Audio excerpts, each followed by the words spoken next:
여러분 안녕하십니까? 새롭게 하소서 김학중 목사입니다. 안녕하세요. 전혜진입니다. 예, 밖에서 노숙인들을 가끔 뵙게 됩니다. 네. 참 마음이 찡한데요. 그러나 또 그 노숙인들을 섬기는 많은 사랑의 손길들이 있을 때 감동이 됩니다. 근데 그 노숙인들을 섬기는 분들을 보면요, 주님이 그러하셨듯이 주님의 사랑이 아니면 감당할 수 없을 텐데라는 생각을 늘 해보게 됩니다. 네, 뭐 어떤 사역이건 다 힘들겠지만요. 그 중에서도 쉽게 시작하기 힘든 사역이 바로 노숙자들을 돕는 사역이 아닐까 싶습니다. 그런데요, 평생을 미국에서 이 노숙자들을 도우며 함께 살아오신 분이 계십니다. 미국에서 이분을 그 노숙자들의 데모라고 불린다고 네. 하는데요. 그 주인공 지금 만나보시죠. 기독교에서 예수 그리스도의 고난을 상징하는 보라색. 언제 어디서나 그 보라색 옷을 입고 사는 목회자가 있습니다. 45년간을 미국에서 노숙자들과 함께 살아온 김진숙 목사. 그녀는 가장 힘없는 이웃, 노숙자들을 만나 그들의 친구, 그들의 데모가 되어주었습니다. 그녀의 헌신으로 노숙자들은 다시 한번 삶의 안정감과 사랑의 기쁨을 맛봅니다. 이 땅의 노숙자들을 위해 오늘도 주님의 보랏빛 사랑을 전하는 팔순의 보라색 천사. 시애틀 둥지 선교의 김진숙 목사를 지금 만나봅니다.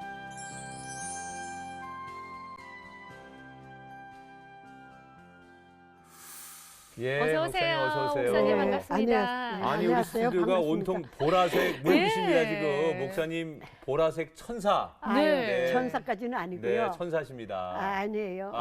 우리 시청자분들께 인사 좀 해주세요. 예, 안녕하세요. 감사합니다. 미국. 미국 시애틀 워싱턴에서 왔습니다. 네, 네. 멀리서 네. 오셨어요. 예, 네. 3주 전에 왔어요. 네. 이제 다음 화요일 날 레몬을 가요. 네. 그러시군요. 네. 김진숙 목사님이신데요. 네. 벌써 발음이 틀려. 샤트. 네. 아니 근데 지금 목사님 뭐 입으신 옷도 그렇고 보라색. 전부 다 가지고 있는 게 신발끈도 보라색이세요. 보라색이거든요. 네. 이렇게 보라색을 좋아하시는 이유가 있으세요? 처음부터 그런 건 아니고요. 네. 1997년에 노숙자 샤스를 네. 엔드 홈레스네스 노숙 근절 네. 이걸 만들 때 보라색을 택했는데 왜냐하면 보라색이 한국에서는 모르겠는데 미국에서는 사순절 색깔로 교회에서 사용해요. 맞아요. 네. 네, 사순절은 예수 그리스도의 고난을 아파하고 슬퍼하고 애도하고 또 회개하면서 예수 그리스도를 위해서 살겠노라 다짐하는 그런 기간이 사순절 기간이잖아요. 네.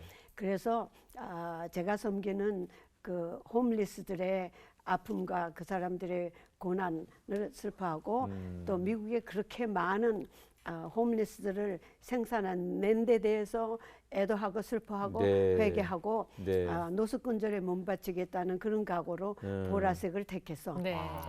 1997년부터 현재까지 밤낮으로 이 샤스를 입습니다. 그러시군요. 매일같이. 매일같이 밤낮으로. 이젠 너무 보라색과는 잘 떨어질 수 없는. 없죠. 네. 그래서 보라색이 내 정체가 되고 보라색이 줘서 우리 주님은 보라색 주님이라고 부르고 내가 근데 너무 잘 어울리세요. 네. 땡큐 감사합니다. 더 젊어 보이시고요. 예. 없어요. 예. 40년 넘게 노숙자들을 돕는 생활을 해오셨잖아요. 예. 정말 미국과 한국에서 사회봉사상 무려 20번 정도 받으셨다 23 들었습니다. 23번. 23번이요. 그럼 특별히 이렇게 어려운 자들을 돕는 그런 무슨 계기가 특별한 마음이 있으셨나요? 마음이 있었죠. 내가 부자였어요. 네. 좋은 거 먹고 좋은 거 입고 네. 집도 세 채나 되고 네. 그렇게 부잣집에 태어났는데 정서적으로는 내가 홈리스처럼 자랐어요.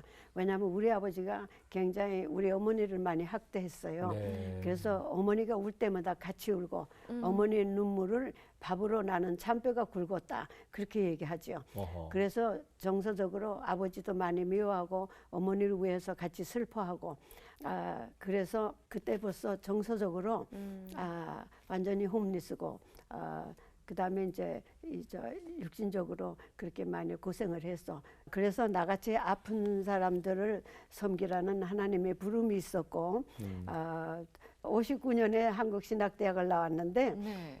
그 당시는 아무리 공부를 잘해도 남자들은 목사가 되고 여자들은 전도사가 됐어요. 네, 여자 목사가 그때는 허락이 안 됐죠. 없었어요. 네. 근데 나는 학교 다닐 적에는 우리 반에서 리드하는 학생이었고 네. 신학대학을 1등으로 졸업했어요. 네. 아무리 공부를 잘하고 1등으로 해도 사회 나오면 남자 뒤에 서서 전도사 해야 된다는 것에 대해서 내가 비록 무슨 목사를 하고 싶어서가 아니라 그렇게 여자를 디스크리미네이트 하는 그런 제도 안에서 시간을 보내느니 네. 투쟁하느니 차라리 예수 그리스도처럼 나도 길에 나가서 예수 그리스도가 갈릴리 바닥에서 병들고 집 없는 사람들을 섬긴 것처럼 나도 그렇게 하리라. 그래서 간 것이 사회사업기관이었어요. 네. 케아라는 사회사업기관에 가서 이제 그 사람들이 나를 뭘 시켰냐면 경기도 부근에 있는 나환자촌에 자활 프로그램을 하라 그랬어요. 네. 그래서 그게 하나의 네. 계기고 그다음에 이제 성경에 온통 처음부터 끝까지 구약부터 신약까지 많이 읽어보면 온통 소외되고 가난한 자들. 소외된 자, 가난한 자, 홈리스라는 단어는 안 써도 홈리스 상황에 대해서는 엄청 많은 이야기가 나와요. 예, 그래서 구약에서 제일 많이 나오는 단어가 우상이라면 가난에 대한 것이 그 두 번째래요. 네. 예, 그래서 성경을 봐도 그렇게 나오고 예수 그리스도가 그렇게 모델이고 예, 나 자신이 그렇게 어려운 생활에서 지나왔으니까 예, 그래서 나도 예수 그리스도처럼 예수 그리스도 뭐 발길에도 못 가지만 숭례는 내봐야겠다. 그래서 목사님께서 1970년에 예. 35살의 나이로 미국에 예. 가셔서 예. 지금 이제 45년? 예, 46년 됐어요. 금년에 네, 만 네. 46년. 그렇게 이제 생활을 해오고 계신데 아까도 잠깐 언급해 주셨지만 과거에는 여자 목사님들이 흔치 않았어요. 예. 더군다나 신학하기도 어렵고. 예. 근데 어떻게 예수를 믿고 신학을 여성의 몸으로 하시게 됐는지요? 저기 이화 여중에 들어갔어요. 네. 1948년인가 네. 들어갔는데 그때 내 친구 가운데 목사님 딸도 있었고 걔네들이 자꾸 교회 가자 그래요. 그래서 따라가다 말다 그러다가 또 6.25 사변에 부산 피난 가서는 안 갔어요. 네. 그러다가 고등학교 때 이제 피난해서 올라와서 신앙에 불이 붙게 됐어요. 그래서 교회를 들락날락 하다가 고등학교 때 이제 그렇게 불이 붙었는데 제가 다니던 그 장로교회에서 100일 새벽 기도회를 했어요. 네. 그래서 그때 이제 고등학교 졸업할 때 되니까 하나님 내가 앞으로 어디 가야 하겠습니까? 우리 집에선 뭐 의대 가라 무슨 법대 가라 그러는데 내 인생이 도대체 어디로 갑니까? 그리고 기도를 했더니 100일이 다 되도록 답이 없더라고요. 네. 그래서 아이고 답 안 하시는가 보다 했더니 거의 100일 다 되는 가는데 신학을 가라 그러는 게 오더라고요. 네. 그래서 아이고 이게 답인가 보다. 그리고 이제 신학 간다고 발표하니까 교회에서는 너무들 좋아하시는데 우리 집에서는 초상 났어요. 애 하나 버렸다고. 아니 이제 그렇게 피난도 어렵게 나오시고 또 정말 예수님도 친구의 그 권유를 통해서 이제 교회에 발걸음을 옮기셔서 예수를 믿게 되고 은혜를 받으셨는데 어렵게 신학을 하셨어요. 그런데 한국에서 이제 목회나 여러 가지 네. 상황을 놔두고 미국으로 가셨단 말이에요. 예. 왜 미국을 가셨을까 중간에 그게 또 저희는 궁금합니다. 이유가 한 두 가지가 있어요. 네. 하나는 결혼하고 우리 남편이 정계에 발들여 놓고 생활비가 없었어요. 정치를 하셨어요 남편분이. 예. 그래서 나는 이제 그 사회사업 기관에 일하면서 월급 타다가 애 둘 낳으면서 이제 생활을 하고 그런데 너무 힘들었어요. 10년 결혼 생활을 한국에서 하는 동안에 10번 이사를 했어요. 아이고. 그러니까 매년 이사를 한다 상상을 한번 해보세요. 너무 힘들고 너무 이제 내가 천식 기침 있어요. 이 인터뷰 하다가도 이제 기침할지 모르는데 네네. 이거 있어가지고 겨울이면 앓고 이러면서 직장 생활하는 거 너무 힘들고 그래서 하나님께 서원 기도를 해서 나 여기서 진흙밭에서 빼주시라고. 그러면은 저 하라는 대로 다 한다고. 그런데 그렇게 된 이유 또 하나는 60년도에 유학생 시험을 봐서 합격해서 시카고 대학에 유학 갔었어요. 근데 이제 학비 문제로 도로 돌아와서 다시 가서 다시 끝마치겠다는 꿈은 안 버리고 있었죠. 그 공부를 다 못하고 오셨군요, 처음에는. 예, 못하고 와서 그 10년 내내 그 꿈을 이제 안고 살았죠. 그러면서 다시 가서 끝마치리라. 네. 그 꿈대로 이제 다시 갈 기회가 온 거예요. 그래서 이제 공부를 다시 해야겠다. 난 공부를 참 좋아해요. 지금도 좋아해요. 71살에 목회학 박사 탔을 정도로 공부를 좋아해요. 네. 그래서 그렇게 공부를 다시 해야겠다는 그런 여망하고 너무 고생스러워서 여기서 좀 하나님 나 좀 빼주시면 좋겠다는 그런 두 가지 이유로 이제 미국으로 도망간 거나 다름없어요. 그럼 미국 가셔서 무슨 공부를 하신 거예요? 미국 가서서 처음에 여기서 이제 BA, BD 가지고 갔으니까 거기서 인정해가지고 어떤 그 리타이어먼트 홈에 어시스턴트 소셜 워커로 네. 취직이 됐어요. 그래서 이제 일을 재밌게 잘 하는데 월급 가지고 좀 디스크리미네이트 하는 것, 저 차별 좀 하는 것 같더라고요. 그래서 불평해봤자 소수민족이 이제 금방 온 사람이 네. 소용없겠다 싶어서 잘할 거라 나는 간다. 학교를 갔어요. 세인루이스 대학에 가서 소셜워크 마스터 디그리를 해버렸어요. 그래서 그거 사회복지학. 가지고 예? 네. 사회복지. 사회복지 마스터 디그리인데 왜 사회복지를 전공하신 거예요? 사회복지를 여기서부터 사회복지 했잖아요.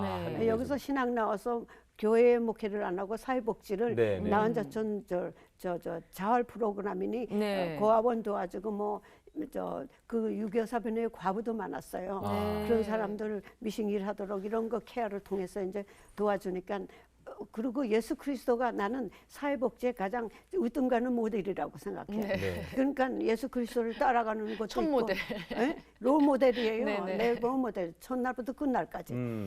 그러니까 가서 사회복지를 해야 내가 그 일을 계속할 수 있잖아요. 네. 그것도 믿음으로 하니까 나는 그거를 내 사명으로 하나님 주신 사명으로 그것이 내 목회다 생각하고 했어요. 그러면 그 세인트 루이스 대학에서 사회사업 공부를 하시고 나서 어떤 계속 그런 일을 하신 겁니까? 어디 뭐 병원에서 일을 하셨다는 얘기 들었는데. 사회사업 석사를 하려면 1년간 트레이닝을 받아야 돼요. 네. 현실 프랙티컴이라 그러는데 네. 현실 현장에서 네. 그런데 실습. 네. 실습을 네. 그때 나는 정신병원에 가서 했어요. 정신병원이요. 근데 왜 정신병원에 가 했냐 그러면 뭐 딱히 뭐 말할 건 없지만 여기서 나 환자들을 봤잖아요. 네. 나 환자들하고 했는데 거기 가니까 나 환자는 없어요. 나 환자는 어디다 다 놓고 없는데 나 환자의 그 입장에 갈 만한 미국 사회에서 대우받는 사람들이 노숙자, 정신질환자, 마약알코올 중독이에요. 그러니까 그 사람들을 섬기는 것이 내가 한국에서 나 환자촌에서 나 환자들하고 자활 프로그램한 거하고 예수 그리스도가 하신 거하고 다 같이 가는 길이겠다 생각해서 네. 정신병원에 가기로 해서 거기서 그래서. 사회사업과도 네. 여러 가지 부문이 있어요. 그렇죠. 네. 가정사회사업, 아동사회사업 뭐 다 있는데 나는 정신질환 사회사업 그래서 거기서 훈련 받으면서 거기서 이제 정신질환, 마약알코올 중독 노숙자들 많이 만나게 되고 네, 거기서 나와가지고 내가 배치받은 데가 지역 정신건강원에 네. 낮 치료 코디네이터로 됐어요. 50명은 정신질환자 또 다른 50명은 정신박약자 네. 이렇게 100명을 날마다 치료하는 그런 프로그램에 11명 직원을 밑에 두고 코디네이터를 시켰는데 이둔하지 않은 게 콩밥 먹은 격이 됐죠. 예. 사실 그 당 70년대에 미국 가기가 쉽지 않았잖아요. 그럼요. 근데 미국까지 가셨고 또 좋은 대학에서 공부까지 하셨고 정말 가족까지 함께 갔으니까 얼마나 또 좋은 직업을 또 얻을 수가 있겠어요. 그 당시에는 옛날에는 뭐 이민자들 보면 아메리칸 드림을 꿈꾸면서 그렇죠. 가는 세대인데 네. 근데 어떻게 이렇게 하게 되셨는지 많은 분들이 정말 대단하다고 생각하실 것 같은데요. 처음에는 네. 누구나 다 자살을 보겠다고 가죠. 네. 공부도 더 해보고 아이들도 다 잘 자라게 하고 공부시키고. 근데 가서 우리 남편이 영어를 못하니까 조그만한 장사를 하게 됐어요. 네. 근데 내가 그 사람을 도와서 하면은 잘 돼. 그리고 아. 돈도 막 벌리고. 목사님이 함께 하시면. 어. 네. 그래서 나는 돈이 벌기 시작하면 도망갔어요. 왜냐하면 돈을 벌면 내가 아메리칸 드림을 쫓고 그리스하고 멀어지겠구나. 그게 무섭더라고요. 내가 지금까지 신학 공부해서 나 환자들하고 나병 오면 어쩌냐고 염려해도 그거 괜찮다 그러고 했는데 여기 와서 이렇게 그리스도하고 멀어지면 어떡하나. 그리스도의 모델을 따라서 내가 한다면서 그래서 저 소셜워크 필드로 가서 일을 자꾸 하게 되고 도망 자꾸 갔어요. 거기 가야 내가 그 사람들을 섬기고 그 사람들을 섬겨야 그게 그리스도의 뜻이고 네. 그러니까 자꾸 그리로 도망가. 야. 이건 어떻게 보통 사람들은 돈을 쫓아가는데 보편적인 생각이 아니죠. 돈이 있으면 내가 주님이 멀어질까? 네. 뭐 그래서 오히려 돈을 멀리하려고 노력하시는 네. 그런 삶을 사셨는데 우리 목사님께서 40년 넘게 노숙인들을 섬기며 살아오다 보니 이제는 소위 노숙 신학 이런 것들을 말씀하실 수 있을 만큼 네. 굉장히 전문가로. 분명한 정의를 가지고 계시다고 네. 해요. 목사님이 말씀하시는 노숙 신학이라는 것은 어떤 겁니까? 내가 다른 후배들한테도 얘기했지만 그냥 밥 퍼주고 옷 갖다 주고 이렇게 굳이 하는 일생을 거. 하다 그만두지 말고 적어도 노숙자 홈리스라 그래 저는 네. 섬기면 왜 섬기는지 신학 정립도 돼 있어야 되고 네. 그리고 그 사람들이 누군지 정의도 돼 있어야 되고 그래서 나는 홈리스 노숙인 정의를 저 육신적인 노숙인 오늘 밤 잘 데 없는 사람들 네, 첫 번째 육신적인 물리적인 노숙인. 네. 그다음에 정서적인 노숙인 두 번째 정서적인 네. 노숙인. 아까 내가 얘기했죠. 그렇게 저 상처를 많이 받아서 네. 사람이 자기 안에 있지 못하고 밖에 나가 헤매고 이제 절망하고 낙담하고 이거는 정서적으로 불완전한. 노숙인이다. 그렇게 보고 그다음에 이제 사회적인 노숙인이 있어요. 네. 사회적인 노숙인은 제가 섬기는 사람 가운데서 아무도 없어. 위기가 닥쳐도 찾아갈 사람도 없고 친구도 없고 도와주는 사람도 없고 무인도에 서 있는 고립된 사람 같은 그런 사람들이 많아요. 그런 입장에 가면 그건 사회적인 노숙인이다. 네. 그다음에 이제 마지막으로 영적인 노숙인을 말하는데 노숙자들이요. 하나님이 날 버렸다. 근데 그러니 내가 이렇게 살지 않나 생각하면서 하나님을 떠나서 교회를 떠나서 막 살고 자기에게나 남에게 파괴적인 생활을 하면 영적인 노숙인이다 그렇게 보고 또 크리스찬이나 교회도 이 불쌍한 노숙인들이 들어왔을 때 그 사람들을 외면하고 어떤 교회는 경찰 불러 쫓고요. 이렇게 하면 그 개인이나 교회도 나는 영적인 노숙자가 된다 이렇게 얘기하죠. 또 그러니까 저희가 지금 들으면서도 네. 아 그렇구나 육체적 노숙, 정신적 정서적 노숙. 노숙, 그다음에 사회적 노숙, 영적인 그리고 노숙. 영적인 노숙 이렇게 목사님 나름대로 이 홈리스들과 같이 생활하면서 신학이 딱 정립이 돼 있으니까 어떤 상황이고 이럴 때는 네. 어떻게 해야 되는지에 대한 것들도 분명한 철학을 가지고 계신 네. 거예요. 이렇게 말씀 듣고 보니까 새롭게 이렇게 와닿는 음. 면이 있어요. 근데 뭐 우리들도 말씀 듣고 보니까 어느 정도 노숙의 삶을 살고 있는 게 아닌가 하는 생각을 또 해보게 되는데요. 그래서 그 노숙이라는 것은 남의 일이 아니고 네. 내 일이 될 수도 네. 있다는 얘기를 네. 하는 거예요. 우리 그러니까 목사님께서도 네. 그 홈리스의 경험을 하셨다고. 다 했어요. 네. 아니 목사님이 언제 홈리스를 경험하셨다는 얘기입니까? 아까 조금 나왔지만 이제 저 이북에서 피난 나오면서 네. 또 여기서 6.25 사변에 피난 다니면서 많이 노숙자가 됐었어요. 아. 부산 피난 가서도 집이 전쟁통에. 없어, 집이 없어서 저 부산진역에 사흘밤을 바깥에서 자니까 어느 노인이 자기 마당에 들어와 자라 그래서 거기다가 저 레이션 박스 가지고 지금 말하는 노숙자들이 하는 것처럼 그렇게 해갖고 여러 가족이 거기서 살았어요. 그 노숙자잖아요. 그렇죠. 네. 그다음에 이제 정신적인 노숙은 어려서부터 하면서 이제 우리 아버지에게서 받은 거 우리 어머니 눈물을 이제 같이 흘리면서 그다음에 이제 아들 하나를 잃고 그게 가장 큰 거였어요. 하나님께 나는 불쌍히 보지도 마시고 나를 버리시라고 아들 무덤 옆에 가서 나 여기다 묻어달라고 이 땅이 딱 갈라져서 나 묻어달라고 나는 버리셔야 된다고. 그럴 때 이제 메시지가 오는데 네가 나를 부인하느냐 그래요. 부인하니까 내 사랑도 싫고 내 자비도 싫고 용서도 싫고 뭐 다 싫은 거 아니냐. 그래서 아유 아닙니다. 인정하니까 그런 거 해달라 그러는 거 아니냐고. 근데 하나님 메시지가 뭐라고 하냐면 그런 게 난데 내 속성이 사랑이고 용서고 자비고 이런데 그걸 다 싫다 그러면 나 부인하는 것. 그때 정신이 아주 바짝 들더라고요. 그래서 그다음에 아이고 아주 항복합니다 그랬어요. 항복합니다. 항복하니 이제부터 개도 먹기 싫어하는 이 목숨, 나도 싫은 이 목숨 마음대로 하십시오. 그래서 그날부터 지금까지 하나님 마음대로 하세요. 나가지고. 그래서 그럼 목사님 말씀 중에 그 참 아픈 얘기 해주셨는데 자식을 잃은 얘기를 좀 해주셨어요. 우리 시청자분들이 다 지금 상황을 모르니까 언제 어떤 일 때문에 자식을 잃게 되셨는지 아픈 얘기지만 좀 그 얘기를 좀 듣고 그게 싶습니다. 너무 아픈 얘기라서 내가 단언할 수 없고 지금도 40여 년을 울고 사니까 그 얘기를 단언할 수 없고 17살 난 아이를 지금도 오래됐죠. 1978년 미국에 이민 간 지 8년 되던 해에 네. 17살 된 아들님이 예, 17살 난 아들인데 저기 총기 사고였어요. 그래서 그때 너무 절망하고 아주 완전히 해고골짝 마른 뼈들하고 섞여서 나도 완전히 죽어서 생명도 없는 마른 뼈다구처럼 그 산산조각이 나는데 지금도 파편이 여기 꽂힌 것 같아요.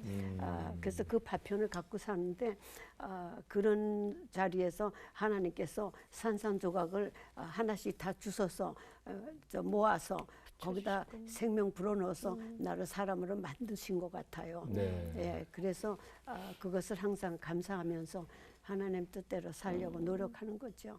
그러면 보통 우리 자식을 이제 가슴에 묻는다고 하잖아요. 목사님 평생을 그렇게 자식을 떠나보내면서의 어떻게 보면 그런 노숙 같은 그런 마음을 더 이해하시게 됐는데 네. 그것이 또 목사님이 이 홈리스들을 바라보는 또 하나의 새로운 전환점이 되신 겁니까? 정말 야고보 뭐 야복강에서 축복을 달라고 하나님과 하룻밤 씨름했다지만 나는 죽여달라고 버려달라고 아주 내 존재를 캔슬 해달라고 1년을 씨름을 했어요. 하나님께 나를 1년을. 죽여달라고요. 그런데 네. 하나님이 안 들어주시더라고. 안 들어주시고 내가 내 목숨을 끊을 수는 없고 그래서 그때 이제 항복을 한 거예요. 근데 이 세상에서 가장 아픈 사람들이 자식 잃은 사람들이에요. 네. 가장 죄 많다 그럴까 죄의식 느끼고 사는 사람들이 네. 자식 잊어버린 사람들이죠. 그런 여러 가지 이제 몸의 아픔 또 그런 자식을 잃는 아픔 여러 가지 가정에서 어릴 적부터 받았던 여러 가지 일들 이런 경험들이 지금의 이런 홈리스 사역을 하는데 다 신학을 이루는 토대가 되셨어요. 네. 목사 안수를 50이 넘으셔서 받으셨더라고요. 예. 52살에 받으셨던데 예.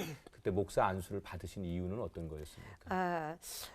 그때도 지금도 그렇지만 그때도 하나님께서 밀어붙이시면 이게 하나님 밀어붙이신다 그러면 내가 어쩔 수가 없어. 마음대로 하라고 내가 그랬잖아요. 네. 그러니까 하나님 마음대로 하시고 밀어붙이면 내가 무슨 뭐 목사 되겠다 마음 없었어요. 네. 그런데 이제 그런 이제 마음이 들어오는 거예요. 근데 그 준비 과정으로 아이 묻고선 시애틀로 이사를 가는데 성경을 하여튼 몇 통독을 시키나 모르겠더라고. 밤낮으로 깜깜해서 이렇게 해야 보일 정도까지 성경을 그렇게 그냥 매 통독을 한 후에 목사를 해라 하는 그게 들어오더라고. 옛날에 신학을 가라 하는 그게 네. 들어온 것처럼. 네. 그래갖고 이제 한미합동 친구들이 와서 눈물바다를 이루면서 안수받았어요. 52살에 하니까. 그랬군요. 그리고 이제 그 지나온 과거가 너무 아픈 과거니까 죽어도 주를 위해 살아도 주를 위해. 왜냐하면 주님께서 그렇게 내가 산상조각 난 것을 다 붙여가지고 이렇게 사람 만들어서 새생명으로. 지금도 종합병원일 정도로 병이 많고 죽을 뻔한 지가 여러 번 있었어요. 이제 죽는가 보다. 그럴 때마다 또 불어서 살리시고 또 생명로 살리시고 이 은혜가 감사해서 그 하나님 마음 감사해서 그 하나님 마음에 보답하는 길은 내가 짓꼬리 많은 봉사를 하는 길이겠다. 그렇게 생각해서 네. 쥐꼬리 많은 봉사를 하셨는데 저희들 보기엔 그렇지 않거든요. 그래요. 지금 둥지선교회에서 사역하고 계신데 그곳이 어떤 곳인가요?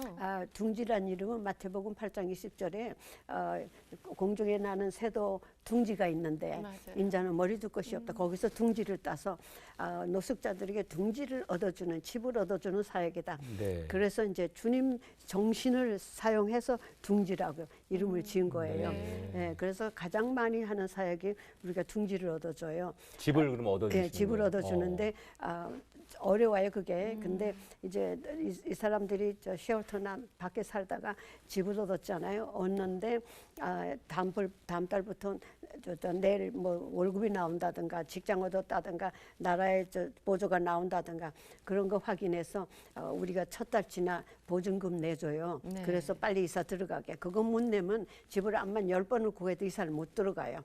못 들어가고 집주인이 기다려주는 것도 아니고 그래서 그거 하는 것이 우리가 가장 크게 하는 것이고 그다음에 이제 아픈 사람들 저 중증이 아니라서 입원도 안 되고 또 길에 살아남을 만큼 건강하지도 않고 길에서 살아남을 수 없는 그런 사람들 모텔방에다가 며칠 내지는 2달까지 또 입원 묵을 수 있게. 네. 시켜요.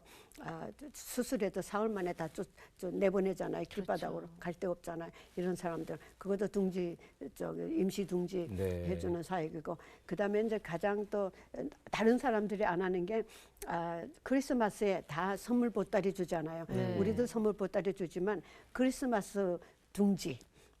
크리스마스 선물로 둥지를 사흘 밤을 크리스마스 이브부터 크리스마스 데이 26일 이렇게 사흘 밤을 자금이 많았으면 더 많이 할 텐데 네. 그거밖에 감당을 못해서 그렇게 둥지를 얻어서 이 사람들이 들어와서 그리스도의 그 마음을 생각하면서 노숙자로 말구에 나신 그리스도를 생각하면서 이게 그리스도의 사랑이다. 그리스도의 사랑에 많은 후원자들의 손을 통해서 이렇게 온 거 아니냐. 그러니까 근데 시애틀에서 형제 교회가 파트너해요.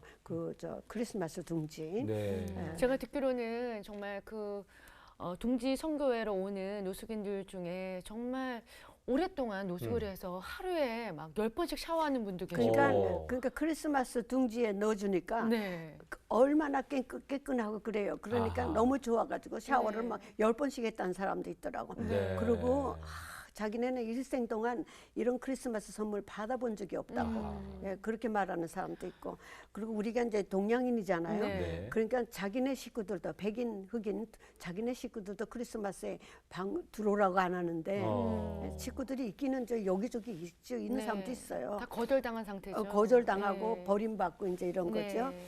그러는데 당신네들은 이방인인데 어떻게 우리한테 이렇게 합니까? 그리스도의 사랑이다. 이게 그리스도의 마음이다. 이제 그렇게 얘기하죠. 목사님 제가 좀 궁금한 거는요. 노숙인들 중에 여성 노숙인들도 많이 있죠. 그럼요. 아이고, 예. 저는 그런 게 우리나라에도 있지만 참 걱정이 되더라고요. 어려움을 당하지 않을까. 당해요. 여자들 많이 당해요. 많이 매 맞고 강간당하고 도둑맞고 살해까지 당해요. 네. 그런 경우가 허다해요.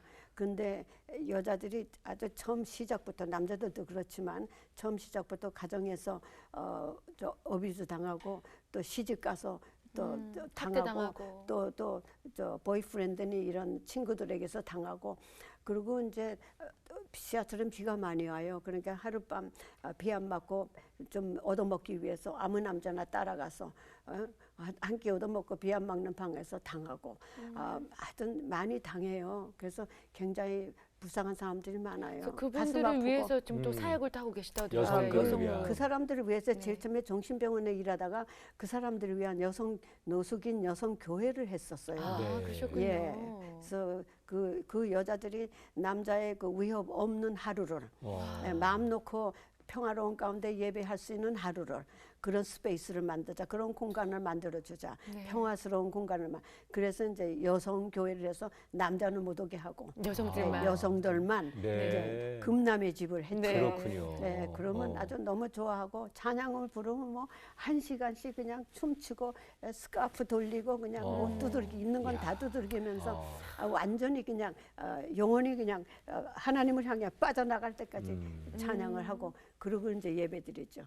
회복의 시간이 되겠어요, 예, 정말. 회복이고 나는 찬양을 하나님께 드리는 울부짖음이고 넋두리이고 통곡이고 기도이고 호소이고 회개이고 네. 용서이고 이제 하나님과 이제 그런 이제 구원이고 네. 하나님께서 주시는 구원이고 그러면. 그런 것이 다 찬양에서 이루어진다고 생각하죠. 그래서 찬양을 아주 죽도록 많이 했어요. 목사님, 그런데요, 이렇게 뭐 보람된 일도 많지만 일하실 때 힘든 일도 많으실 것 같거든요. 힘든 일도 많죠. 어떨 때 가장 힘드세요?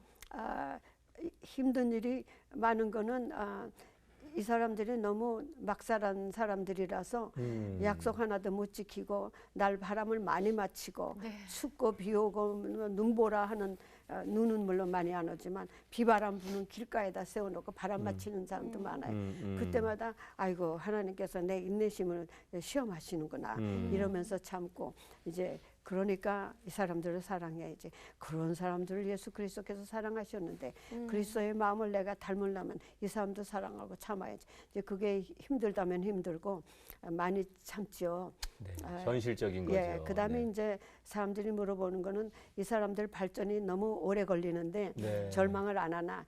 절망 안 해요. 왜냐하면 내가 내 일생 동안 하다가 다 결과를 못 보고 열매를 못 보면 그 다음 사람 또 하면 되는 것이고 내 눈에 안 보이는 열매도 많아요.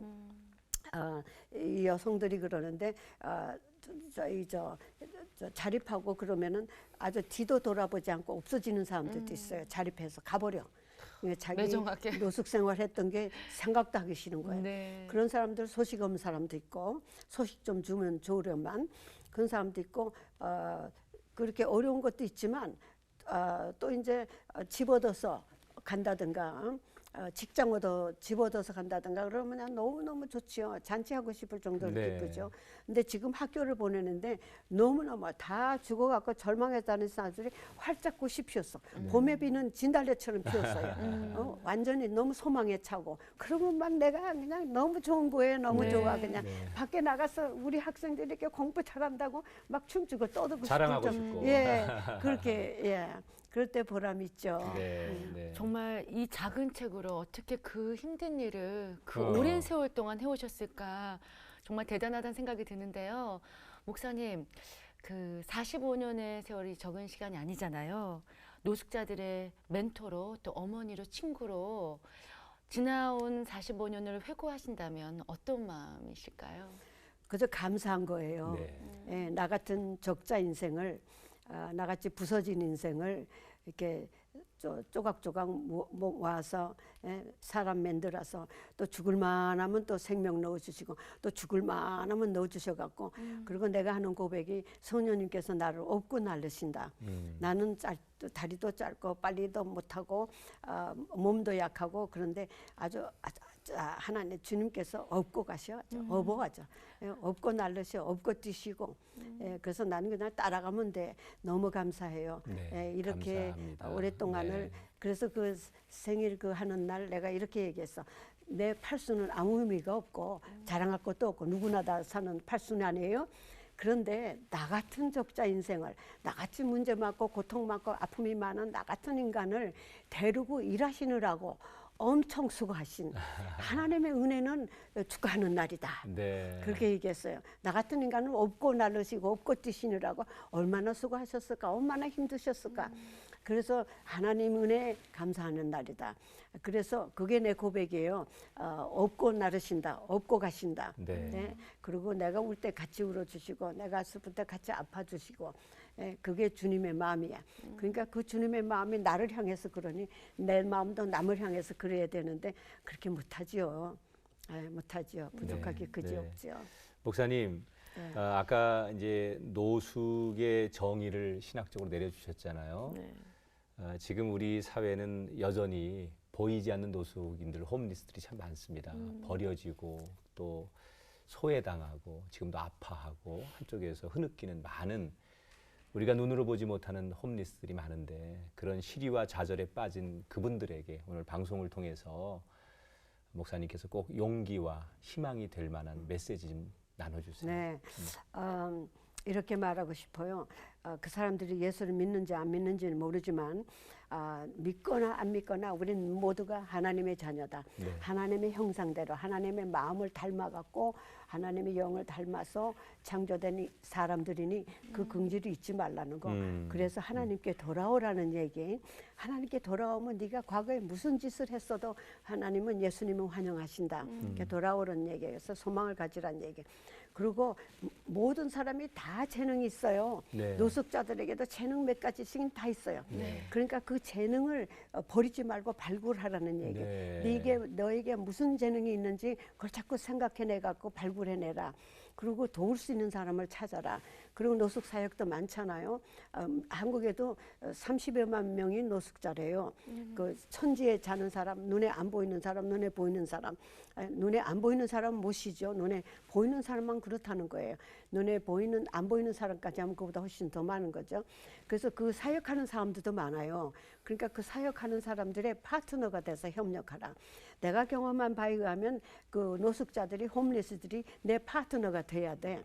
내가 언제 그래? I cannot help you if you don't help me. 나를 도와주지 않으면 내가 당신네들 도와줄 수 없어. 나 좀 도와주라. 그렇게 얘기해요. 그러니까 약속시키는 것도 나 도와주는 것이고 너 도와주는 것이고 내가 제안하는 거 내가 가이드하는 거 따라주면은 나 도와주는 거고 너 도와주는 거고 둘 다 좋다.